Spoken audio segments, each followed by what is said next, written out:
Mahal? Tawag ni Ricky sa asawa.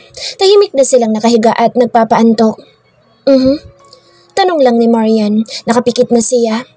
Magpapakonsulta na ako bukas sa isang espesyalista. Diretsong sabi ni Mr. sa misis. Napaupong bigla si Marian at saka tiningnan na matiim ang asawa kung nagsasabi ba talaga ito ng totoo. Talaga, mahal? Tanong pa niya para lang makasigurado. Maluha-luha na din siya. Oo, basta lagi ka nasa tabi ko. Tsaka gusto ko dito lang sa bahay. Ayoko kasing may makakita sa akin na nagpapagamot. Alam mo naman ang mga tao. Saad ni Ricky. Hinawakan naman ni Marian na magkabilang pisngi ng asawa. Lagi mo akong kasama. Lagi mo ako nasa tabi. Kasi mahal kita. Magtutulungan tayo para gumaling ka. Lahat gagawin ko para sa'yo. Tugon niya. Pumatak na din ang luhang kanina pa nagbabadyang malaglag sa kanyang mga mata. Shhh! Awat ni Ricky. Umupo na din ito at saka niyakap ang asawang emosyonal na. Tahan na, baka makasama sa baby natin. Sabi pa niya. Napahiwalay tuloy si Marian ng yakap kay Ricky. Anong baby? Gulat na tanong niya. Di ba nagpabili ka ng PT? Sa mama kahapon? Nakangising tugon ni Ricky. Hindi pa naman sigurado. Irap niya sa asawa sabay punas sa mga luha niya. Natawa naman ito sa inasal ng misis niya. Tsaka gusto ko magka-baby man tayo. Dapat magaling ka na. Hindi naman sinabi kung ayoko magka-baby pero sana wag mo na ngayon. Malambing niyang sabi sa asawa. Pero kung buntis na nga ako. Dagdag pa niya sabay hima sa walang taba niyang tiyan. Masaya ako. Sana lang wag niyo akong pahirapan. Pasabay ko sa daddy niya eh. Nangingiti na niyang tugon. Natatawang niyakap siya ulit ni Ricky. Alam kong mabait ang mga magiging anak natin kasi mabait ang mommy nila. Malambing din na saad ng padre de pamilya nila. Nagyakapan lang sila ng ilang minuto hanggang sa maisipan na nilang matulog dahil bukas ay panibagong hamon na naman ng buhay ang kakaharapin nilang mag-asawa. Meron na? Mahinang sigaw ni Ricky sa asawang nasa loob ng banyo. Wala pa. Tugong sigaw din naman ni Marian. Ilang minuto ba dapat? Naiinip ng tanong ulit ni Ricky. 3 minutes ang nakalagay eh. Sigaw ulit ni Marian. Nasa loob nga siya ng banyo at nag-try siya na magpitis sa kagustuhan na din ni Ricky. Akala nga niya nakalimutan na iyon ng mister niya pero pagising nila ngayong umaga ay ito pa ang nagpaalala sa kanya na mag-test. Kaya wala siyang nagawa kundi sundin ang gusto ng kanyang mister. Ano na? Excited na tanong ni Ricky nang makitang lumabas na sa banyo si Marian. Tahimik lang na lumapit si Marian sa kanyang inuupuan sabay pakita ng 3 PD kit sa mister. Ayos lang mahal. Gumawa na lang ulit tayo. Sarap ko yung gumawa. Pinasigla naman ni Ricky ang boss niya kahit disappointed sa nalaman. Natawa naman ang miss niya sa isinagot niya. Tama, marami pa tayong pagkakataon na magka-baby. Tugon niya. Umupo ulit siya sa tabi nito at saka yumakap kahit natutuwa naman talaga siya dahil negative ang result ng PT. Kahit papaano kasi dininig naman ang dasal niya na wag muna siyang magbuntis dahil nga sa sitwasyon ng asawa niya. Tsaka mga bata pa naman sila. Marami pang pagkakataon kapag nakakalakad ng asawa ay pwede naman silang gumawa pa. Hindi nga lang niya masabi sa asawang natutuwa siya at hindi pa siya buntis. Baka kasi iba pa ang ipakahulugan ng asawa sa nais niya.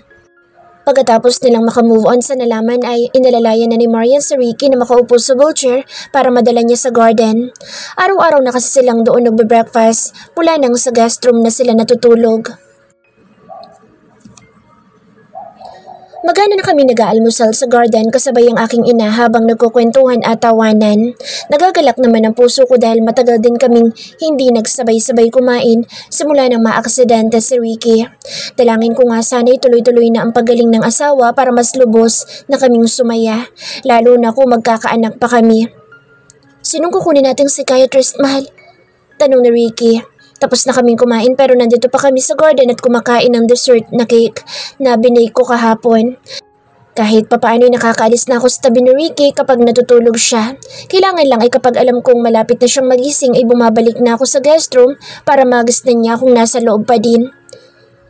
Sino magpapatingin sa psychiatrist? Gulat na tanong ni Mama kaya nagkatinginan kami ni Ricky. Naibaba niya pa ang ulo niya tanda na nahihiya siya sa kanyang sakit. Si Ricky po, Ma. Nagkaroon po siya ng inferiority complex nung maaksidente siya. Paliwanag ko sa aking ina. Inakbayan ko pa ang asawa ko sa balikat. Oh, Madali na lang gamutin yan ngayon. Tugon naman ni Mama. Opo naman, Mama. Nakausap ko na po sa Eden. Mapunta na nga po siya ngayon dito eh.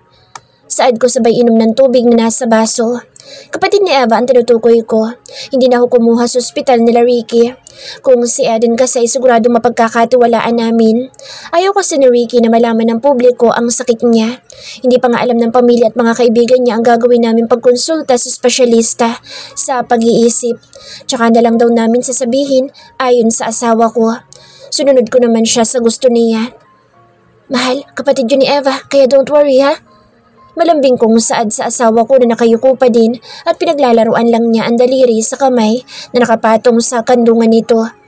Okay, tapid niyang sagot tsaka pilit ng umiti. Idinantay ko ang ulo ko sa balikat niya. Malalampasan din natin ito. Kakayanin natin. Pagpapalakas ng loob ko sa kanya, tinapik-tapik ko pa ang isang balikat niya. Ay no, tugon niya sabay halik sa ulo ko. Kung ano-ano pa ang napag-usapan namin bago may lumapit sa amin na isang kasambahay. Excuse me po sir, ma'am. Tumingin naman kami sa kasambahay. Meron po naghihintay sa labas. Eden daw po ang pangalan. Magalang nitong sabi. Sige, papasukin mo sa sala. Papasok na kami. Tugon ko naman. Sige po ma'am. Sagot nito sabay alis para puntahan ang kapatid ni Eva sa labas ng gate. Tara na mahal. Aya ko kay Ricky. Tumayo na ako at itinulak ko ang wheelchair niya papasok sa sala. Si Mama ay may hawak na lang na isang tungkod sa kanang kamay. Sabi ko nga ay paalisin na ang nurse ni Mama dahil nakakalakad naman na ito pero kumontra si Ricky. Sinabi niyang hustuhin ng isang buwan dito si Nash para hindi daw sayang ang ibabayad namin sa kanya. Kaya nandito pa din siya. Nakaalalay pa din kay Mama kahit nakakalakad na. Eden! Masayang bati ko sa bagong dating. Lumapit ako sa kanya sabay beso naming dalawa. Ate Marian! Ganda din itong bati. Mano po, Tita Christine? Inabot naman niya ang kanang kamay ni Mama at saka dinala sa noo. Nakakalakad na po kayo, Tita? Masaya pa niyang sambit nang mapagmasdang nakatayo si Mama sa gilid ko. Kaawaan ka ng Diyos. Oo, sa awa din ng Diyos nakakalakad na ako. Salamat dito sa anak ko at sa asawa niya. Magaling din ang doktor ko. Magilaw na sagot ni Mama. Nakakatuwa naman po. Sabi pa niya. Nabaling naman kay Ricky ang atensyon niya. Eden, si Ricky asawa ko. Pakilala ko sa dalawa. Siya yung magpapakonsulta. Good morning po sir. Bati nito kay Ricky kaya natawa kami. Kuya Ricky na lang, total kapatid ka naman ni Eva. Nakangiting sabi ng asawa ko. Oo nga, kuyang itawag mo sa kanya. Sagot ko kay Eden nang tingnan niya ako na parang nagtatanong. Sige po kuya. Kaming sagot nito. Saan po tayo? Tanong niya sa akin. Ibig sabihin ay saan sila pwedeng makapag-usap ng sarilinan dahil marami daw siyang dapat na itanong. Nakausap ko na kasi siya kanina bago pa magising si Ricky. Mabuti at wala pang trabaho siya dahil kakapasa lang sa board exam. Naghahanap pa nga lang siya ng trabaho. Dito na lang sa library. Mabilis kong sagot. Tumango-tango naman sila kaya itinulak ko na ang wheelchair ni Ricky papuntang library. Sumunod naman sa amin sila Mama at Eden. Nakaupo lang kami ni Mama sa pandalawahang sofa habang matamang nakikinig sa mga itinatanong ni Eden sa asawa ko. Magkaharap sila. Si Eden ay nakaupo naman sa solohang sofa. Sinasagot naman lahat ni Ricky. 3 oras ang session nila kaya kada isang oras ay nagpapahinga sila para magmerienda. Okay naman po kayo. Medyo selos lang po ang problema tsaka medyo nawala ang self-confidence. Nangingiting saad ni Eden pagkatapos ng 3 oras nilang therapy. Nakikinig naman ako kaya alam kong paulit-ulit ang tanong niya. Sinisigurado niya siguro kung hindi gumagawa lang ng kwento si Ricky. Napakamot sa ulo si Ricky kaya natawa na din kami ni Eden. Si Mama ay nagpaalam na sasaglit sa kwarto niya para maligo. Si Nash na ang umalalay sa kanya. Kapag ba nagsasalo siya, anong lumalagay sa isip niya? Hindi ko natiis na huwag magtanong para naman alam ko kung kanino nagsiselos ang asawa ko at kung ano ang dapat kong gawin. Kapag hindi ka niya nakikita, iniisip niya na maaari mo siyang ipagpalit sa iba dahil sa sakit niya, kahit hindi naman. Kasi nga nawala ang self-confidence niya. Nakatatak sa isipan niya na wala siyang silbi. Seryosong sagot ni Eden. Tumango-tango naman ako. Kaya siguro pagkadating ko pa lang kapag sumasama ko kay mama sa therapy ay nagagalit siya. Saka sinabi naman mismo ni Manang na seloso talaga siya. Kaya nga pinalipat niya si Gio na ibang branch dahil nakita niya lang kaming nagtatawanan sa pantry ng Coffee Prince. Mas tumindi siguro ang selos na nararamdaman niya at dumagdag pa nga nung maaksidente siya. May tinanong pa kami mag-asawa tungkol sa sakit niya para hindi na namin o ako gawin para hindi matrigger ang sakit niya. Sinagot naman lahat ni Aden bago namin napagpasyahang lumabas na para makapagtanghalian. Hindi naman daw kasi iba kami kay Aden kaya hinabaan na niyang oras. Araw-araw ang therapy ni Ricky. Sinabi ko nga kay Aden na dito na siya matulog dahil malayo ang biyahe. Ayaw naman pumayag. Kinabukasan din kasi ibabalik ulit siya dito. Saktong paglabas namin sa library ay siyang dating naman ng mga kaibigan ni Ricky. Oh, may maganda ka palang nurse bro. Hindi mo man lang pinapakilala sa amin. Pabarong saad ni Erwin nang makita sa tabi ko sa Eden. Aray! Binatukan kasi siya ni Dada kaya napakamot na lang siya sa ulo. Sumbong kita sa pinsan ni Marian.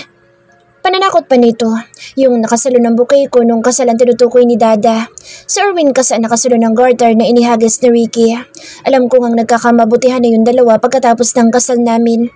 Uy, joke lang, di naman kayo mabiro. Mabilis namang saad ni Erwin kaya natawa kami. Si Eden, kapatid ni Eva. Eden, mga kaibigan ni Ricky. Si Erwin, si Dada, si Hermon at si Louie yung nakaupo. Pakilala ko sa kanilang 5. Nakatayo pa kasi kami sa maluwang na sala ng bahay namin. Ah, kapatid ni Eva. Sabay-sabay nilang sagot kaya natawa na naman kami. Nagpalit ka pala ng nurse? Tanong ni Hermon. Hindi nakasagot si Ricky kaya hinawakan ko siya sa magkabilang balikat niya habang hinahagod ko. Hindi siya nurse ni Ricky. Ako na ang sumagot. Eh ano siya? Bakit siya nandito? Sabay-sabay ulit nilang tanong at sige pa din sa paghagod ang mga kamay ko sa balikat ng asawa ko na natahimik. Nagkatingin na naman kami ni Aden. Ma'am Marian, nakahanda na po mesa. Biglang lapit ng kasambahay naming si Faye kaya nakahinga ko ng maluwag. Kain muna tayo. Aya ko sa kanila. Tara Aden. Aya ko din sa psychiatrist ng asawa ko. Ako na magtutulak. Sabi ni Dada kaya siya na ang nakapwesto sa likod ni Ricky at saka itinulak ito papuntang kusina. Wala na ulit nagtanong kung sino si Eden at kung anong ginagawa niya dito hanggang sa makatapos kaming kumain. Natutulog daw kasi ang mama ko kaya hindi namin nakasabay sa tanghalian. Kapag ganoon ay sinasabayan na lang siya ng pagkain ni Nash. Hindi ko naman inaasahan na pupunta ang mga kaibigan ko habang nandito pa sa Eden. Kaya syempre magtatanong sila kung sino siya. Ayoko pa namang ipaalam sa kanila na nagpapatherapy ako. Kahit nga sa pamilya ko. Kahit nga kinokontra ko ni Marian pero wala siyang nagawa sa kagustuhan ko. Ngayon nga nakita na nila sa Eden at hindi ko alam kung malulusutan namin mag-asawa ang mga tanong nila. Knowing them, hindi talaga sila titigil hanggang hindi nalalaman kung anong ginagawa dito ng kapatid ni Eva. Tumikim sila. Magkakaharap na kaming kumakain sa 12-seater dining table namin nang marinig ko nga silang tumitikim. Malalim kasang iniisip ko kaya wala na akong pakialam sa paligid. May namumuong sama ng panahon. Katanghalian tapat. Buska pa ni Dada. Nakita ko namumula ang mga pisngi ni Aden at Louie. Sa kanila kasi nakatuon ang paningin nilang lahat kaya sa kanila na nga ako tumingin. Nakita ko ngang pinaglalagyan pa ng ulam ni Louie si Aden sa pinggan nito. Kaya pala buhay na naman ang dugo ng mga kaibigan ko. May iba na naman kasi silang aasarin. Magkatabi kasi sila ng upuan. Ako sa kabisera, sa kanan ko si Marian at kasunod niya si Eden at si Louie. Tapos sa kaliwang panig naman ng lamesa ay sila Hermon, Dada at Erwin. Nakitawa na din ako ng asarin pa nila dahil nung nasa mid si Eden ay hinagod pa ni Louie ang likod nito at saka tinulungan pang uminom. Kaya umugong sa dining room namin ang pambubuskan ng 3 naming kaibigan. Malalongganisa naman sa pula ang mga pisngi ng 2 sa hiya. Naiiling na lang ako na natatawa kahit papaano kasi ay nawala ang iniisip ko at pagtatanong nila tungkol kay Eden.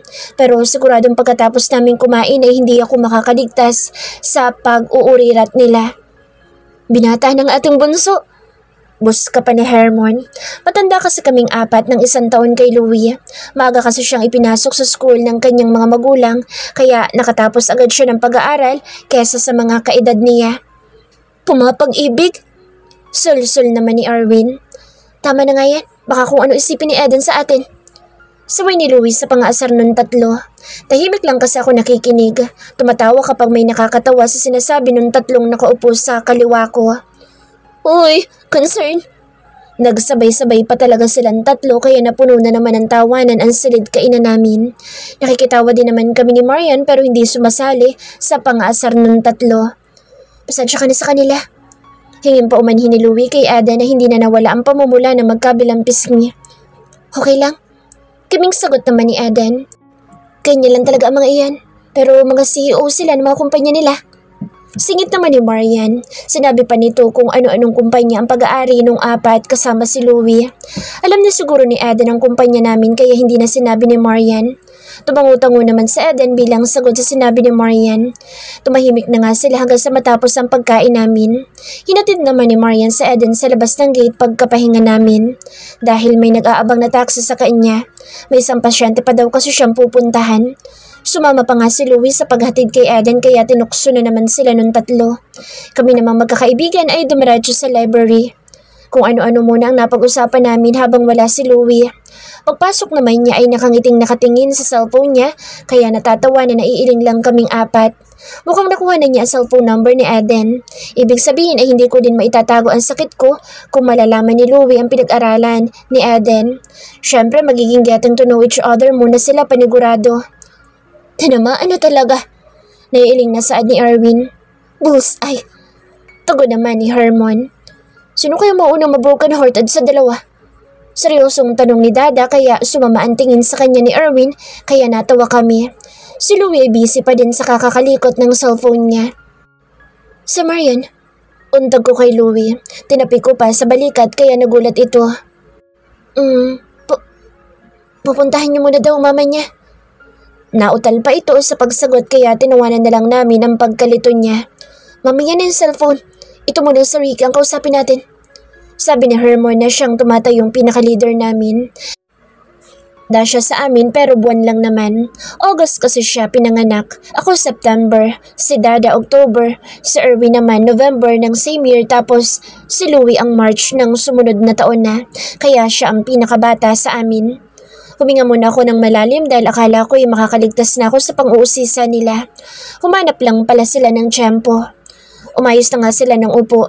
Binitawan ng mga hawak nilang cellphone at saka matiim na naghihintay sa sasabihin pa ni Hermon. Bro, para na tayo magkakapatid. Kung anong problema ng isa ay problema na lahat. Paumpisa niyang wika. Nandito kami para maging kadamay mo. Kakampi mo kami. Senserong sabi niya. Tiningnan ko muna sila isa-isa bago ako sumagot. I have inferiority complex. Kandautal ko pang sagot. Maluha-luha na din ako pagkatapos kong sabihin sa kanila ang sakit ko. Bukod sa pagkalumpo dahil sa aksidente. Ilang segundo silang tahimik. Si Dada ang unang nagsalita. Yun lang pala. Kala ko na may kung ano na.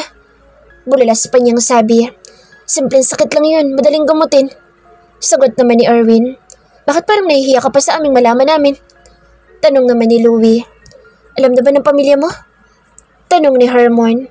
Sunod-sunod na silang nagtatanong pagkaraan ng ilang minutong katahimikan. Hindi ko pa sinasabi.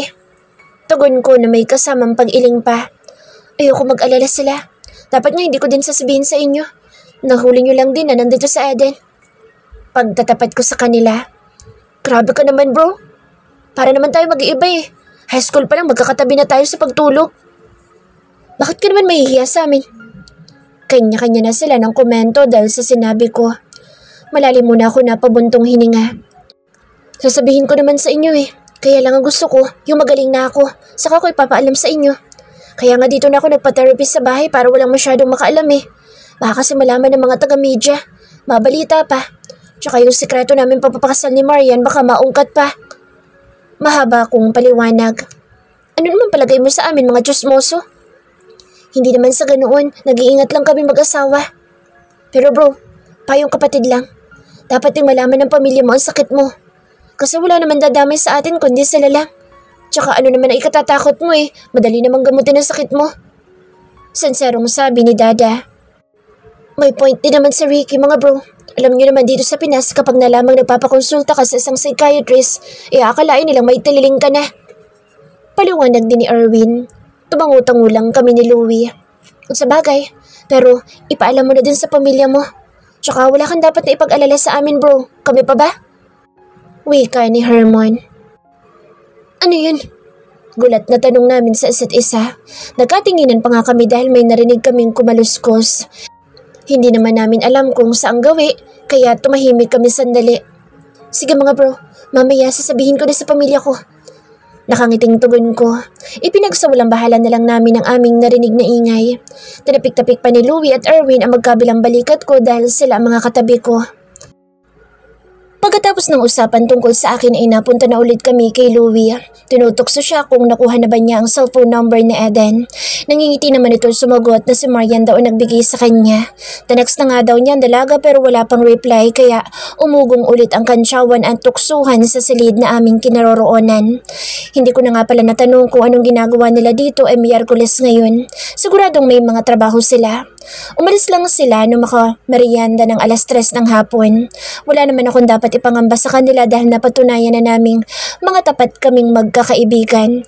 Laking pasasalamat ko na din at nauunawaan nila ako, pati na ang asawa ko. Kung hindi dahil sa kanila ay baka hindi ko kayanin ang dumating na problemang ito sa aming mag-asawa. Simpleng sakit, sabi nga nila pero para sa akin o sa asawa ko ay hindi. Dahil hindi naman sila ang naaapektuhan ng nararamdaman nung may sakit. Yun din ang sabi ng pamilya niya noong gabing nagpatawag si Ricky ng dinner sa amin. Nalaman kong sinabi na pala niya sa mga kaibigan niya ang sakit niya. Sasabihin na din daw niya sa pamilya niya para kung may masabi siya o nagawang hindi nila naiintindihan ay alam nila dahil sa iniindang karamdaman ng asawa ko. Mabuti at nagpakonsulta ka kaagad, sabi ni Dom. Ilang session daw ang gagawin sa iyo? Tanong naman ni Daisy. Ay, kahit gusto ko na magkaroon ng apo sa inyo, mabuti na din at hindi pa nagbubuntis ito si Marian. Para sa iyo muna, Ricky, ang buong atensyon ng asawa mo. Saad naman ni Mama kaya nagkatinginan kami mag-asawa. Nalaman na kasi nila kanina lang na umaga na negative ang result ng PT kit ko. Pinagtalunan muna namin ni Marian yan bago ko nagpakonsulta. Natatawang tugon ng panganay nilang kapatid. Bakit naman kuya? Ayaw mo magpa-check up? Gulat na tanong ni Rob. Tahimik lang kaming nakikinig ni Mama sa usapan nila. Nagkakape na din kami dito sa garden. Katatapos lang namin mag-dinner. Naglalaro pa ang mga bata sa paligid. Nakabantay naman ang mga yaya nila. Hindi naman sa ayaw. Ayoko lang mabalitaan ng mga taga-media tapos malalaman pa nilang kasal na ako. Malaking news iyon. Natatawang sagot ni Ricky. Natawa na din ang ibang mga kapatid niya. Feeling sikat? Kantsaw naman ni Daisy, kaya nagkatawanan kami. Sino naman maglalabas ng balita hanggang ngayon nga lihim pa din natin ang pagkakaaksidente mo. Saad naman ni Dom. Pero na lang kung meron may galit sa atin. Tugon, napatanong ni Rob. Huwag pa din tayo magpakakampante. Hindi mo masasabi ang tunay na kulay ng mga karap mo. Maganda nga ipinapakita, yun pala may lihim na galit at inggit sa'yo. Turan naman ni Anne. Well, ano namang ibabalita nila Simpleng inferiority complex lang ang sakit mo. Exaggerated na saad ni Daisy. Sana nga. Nasagot na lang ng asawa ko. Yun din lang iniisip ko pero tama naman si Anne. Mahirap magtiwala sa panahon ngayon pero kami-kami lang naman ang nakakaalam ng kalagayan ni Ricky at saka ang mga kasambahay. Sino naman kaya magtatraidor sa amin? Hating gabi na din kami nang maghiwa-hiwalay. Dahil madalang magkita ay sinulit na namin. Mula kasi na maaksidente si Ricky, hindi pa sila ulit nakakapag-lunch. Every Sunday sa bahay ng parents nila.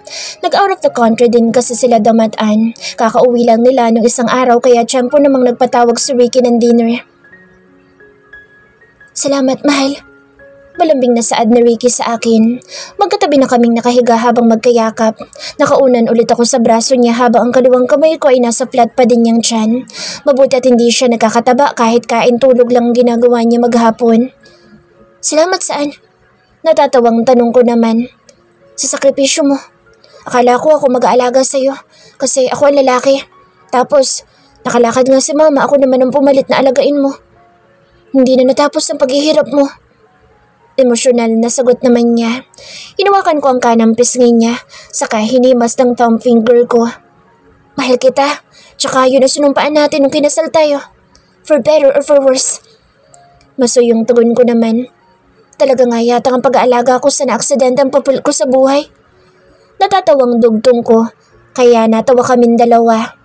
Promise, pagkatapos nito babawi ako sa'yo. Pangako niya sabay yakap na mahigpit sa akin at halik sa buong mukha ko. Hanggang sa nauwi kami sa mainit na pagtatalik. Namayani ulit sa buong silid ang mga ungol namin mag-asawa. Hindi na nga namin mabilang kung nakailang rounds kami. Hanggang sa panawa na kami ng ulirat dahil sa pagod. Ang ingay, ano ba yan?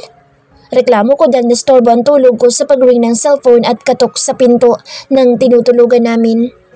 Ayan na! Nakasimangot na sigaw ko. Patuloy pa din kasing may kumakatok habang tinatawag ang pangalan namin mag-asawa. Tumayo na ako sa kama at saka tinungo ang nakasaradong pinto. Hello? Dinig ko naman sagot ng asawa ko sa caller sa cellphone niya. Ano? Napalingon pa ako sa kanya dahil napakalakas ng sigaw niya sa kabilang linya. Alam niyo na ba ang balita? Mangiyak-iyak na tanong ni Mama. Siya ang napagbuksan ko sa pinto. Ano po yun, Ma? Takang tanong ko. Hindi ko na pinansin ang pagtungayaw ng asawa ko sa kausap sa kabilang linya. Oh my God! Napatakip pa ako ng kamay sa bibig ko. Noong ipinakita sa akin ni Mama ang isang newspaper at mabasa ang front page na nakasulat. Naluluha na din ako. Shh! Magpakinahon kayo. Huwag magpadalos-dalos ng desisyon. Payo ni Mama. Niyakapan niya ako at saka kami sabay na nag-iyakan. Ano yun, mahal? Tawag ni Ricky. Hindi ko naman alam kung alam na niya ang balita. Bakit naman kasi siya magmumura sa kausap niya kung hindi siya galit? Mag-ayos muna kayo mag-asawa. Pag-usapan natin dito sa library. Utos ni Mama sabay tapik sa balikat ko. Lumabas na din ito ng kwarto. Mahal, bakit ka umiiyak? Masuyong tanong ulit ni Ricky. Tama si Mama. Mahal, doon na tayo mag-usap sa library. Tugon ko na lang. Nagpunas na din ako ng mga luha. Sa kalituhan ko pala hindi man lang ako nakapagsuot ng roba. Nakasuot pa din ako ng lingerie. Mabuti at si Mama lang ang nabungaran ko. Hindi na ito sumagot pero halatang may alam na siya dahil laging nakakuyom ang mga kamao saka madalas magngalit ang kanyang mga bagang. Ma, Pa, sino naman po kayo may gawa nito? Kagabi lang po natin napag-usapan ito. Bungad na saad ni Ricky. Pagpasok namin sa library, halatang galit dahil sa ekspresyon ng mukha niya. Nandito na pala sila pati na mga kapatid niya at mga asawa nito. Hindi na kailangan sabihin kung bakit sila nandito dahil nakabuyang-yang na ang front page ng newspaper kung saan nakalagay. Isang CEO na malaking kumpanya, may saltik sa ulo at serbidora lang ng coffee shop ang naging asawa. Kahit walang pangalan ay alam namin kami ang tinutukoy sa balita. Siyempre kailangan basahin ang nilalaman ng balita para malaman mo kung sinong tinutukoy nila. Nagpaimbestiga na ako. Halatang problemado ang padre de pamilya nila. Palakad-lakad ito sa loob ng library na halatang pinoproblema din ang pumutok na balita. Iniisip din niya siguro ang mga investors nila na baka tuluyan na mag-pull out ng mga shares dahil sa balita. Kagabi lang, pinag-uusapan pa natin ang about sa loyalty. Malungkot na saad ni Daisy. Ang mga mama namin ay tahimik na magkatabing nakaupo sa sofa at tahimik na lumuluha. Pero gusto ko na nga din maiyak pero pinipigilan ko lang. Alam kong mas sigit akong kailangan ng asawa ko. Ngayon pa nga lang nakakope up sa aksidente ay ito na naman ang isang problema. Sinong traitor sa mga kasambahin natin? Timbagang natanong ni Don. Shhh, Hon, matagal na sila sa inyo. Kaya nga siyang kinuha ni Kuya Ricky dahil ayaw niya na hindi mapagkakatiwalaan. Saway ni Ann sa asawa. I'm sorry, Hon. Hingin pa umanhin naman ni Dom sa kabiyak. Dapat po, isa-isang imbestigahan kung sino-sino nakakaalam ng sakit ni Ricky. Tayo-tayo lang po nakakaalam eh. Hindi ako nakatiis na sagot ko. Pero mapagkakatiwalaan po sa Eden. Kapatid po siya ng best friend ko. Kilala po yun ni Ricky. Dagdag ko pang sabi. Baka kasi pag hinalaan nila si Eden dahil siya lang ang bagong nakilala nila. Tsaka baka magalit din sila dahil ako nagdesisyon sa pagkuha kay Eden. Sabihin pa nilang dapat ay nanghingi muna ako ng kanilang advice. Tama, dapat isa-isa sa bahay na ito ay imbestigahan. Walang exception dahil malakasigurado ang galit sa atin na gumawa nito. Pagsang-ayon ni Dom sa sinabi ko. Paano gagawin? Tanong naman ni Daisy.